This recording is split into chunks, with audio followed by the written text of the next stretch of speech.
Yes ప్రధాని మోదీ ఇండోనేషియాలో పర్యటిస్తున్నారు. ప్రస్తుతం ఆయన మాట్లాడుతున్నారు. లైవ్ లో చూద్దాం. दोनों देशों के साझा विकास का विश्वास लेकर के आया हूं। मैं ये संकल्प लेकर आया हूं कि भारत और इंडोनेशिया मिलकर पूरी मानवता को एक नई ऊर्जा से भर दे सकते हैं। जब भारत के 140 करोड़ नागरिक, इंडोनेशिया के 29 करोड़ नागरिक साझा प्रयासों से मिलकर आगे बढ़ेंगे तो दुनिया एक नया इतिहास रचते हुए देखेगी। भारत दुनिया का वो देश है जो विस्तारवाद नहीं, विकासवाद की नीति पर चलता है और इसलिए हम भारत में कहते हैं सबका साथ, सबका विकास। Together with all, development for all. आज मैं यही मंत्र, यही भावना लेकर इंडोनेशिया के आप सभी सांसद सदस्यों के बीच आया हूं।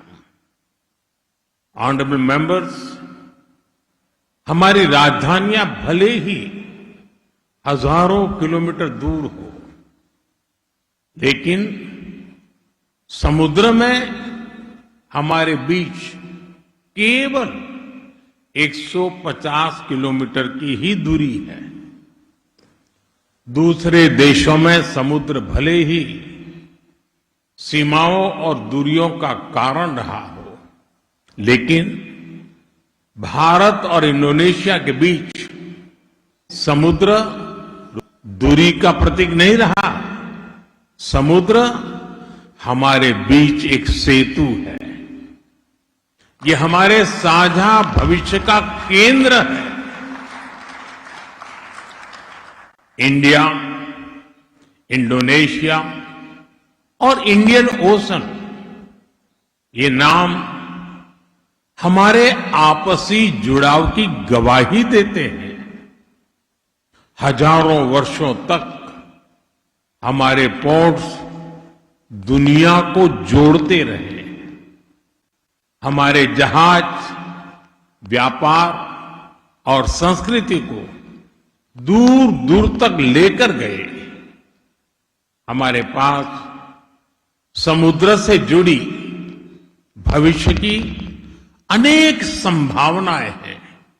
इसलिए मैं आज समुद्र की इसी विशालता को आधार बनाकर आपसे भारत इंडोनेशिया के संबंधों को नई ऊंचाई देने का आग्रह करूंगा।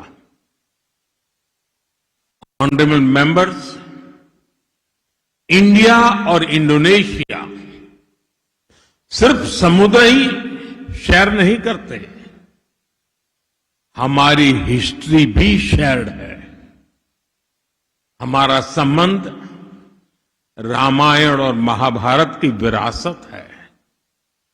हमारा संबंध सदियों पहले नालंदा के ज्ञान से है। हमारा संबंध वायांग, नृत्य और संगीत से है।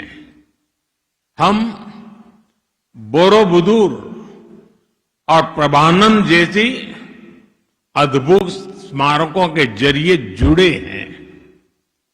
हम इंडोनेशिया के राष्ट्रीय प्रतीक गरुड़ा से जुड़े हैं। हम बाली यात्रा के उत्सव और उसके उल्लास से जुड़े हैं। और जब हम स्वाद की बात करते हैं तो क्रुपुक और पापड़ में कौन ज्यादा क्रंची है, ये कहना कठिन हो जाता है। लेकिन ये बात तो तय है, मसाला और बुम्बू दोनों हमारे जीवन में फ्लेवर लाते हैं।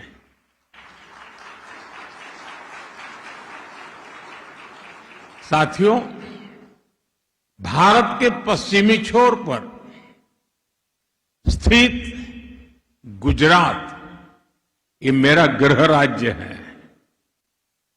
कहा जाता है कि सदियों पहले गुजरात से कुछ व्यापारी और सूफी संत समुद्र के रास्ते ही इंडोनेशिया आए थे। वे अपने साथ इस्लाम के विचार और इस्लाम के जीवन मूल्य भी लेकर यहां आए।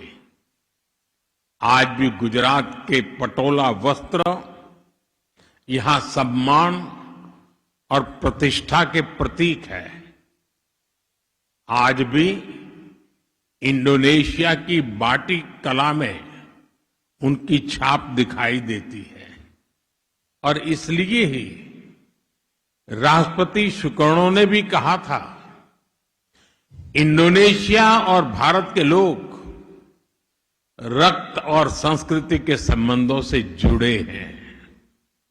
साथियों, ऐसा कितना कुछ है जो हमारे पूर्वजों ने साथ साथ जिया है। हम लोगों ने लंबे समय तक विदेशी शासन का सामना किया। हम दोनों ही राष्ट्र लगभग एक ही समय स्वतंत्र हुए। इंडोनेशिया 1945 में और भारत 1947 में। और जब स्वतंत्र राष्ट्र के तौर पर संप्रभुता की बात आई तो भारत संयुक्त राष्ट्र में इंडोनेशिया के स्वतंत्रता आंदोलन की मजबूत आवाज बना। उस दौर में आदरणीय बीजू पटनायक जी ने जो भूमिका निभाई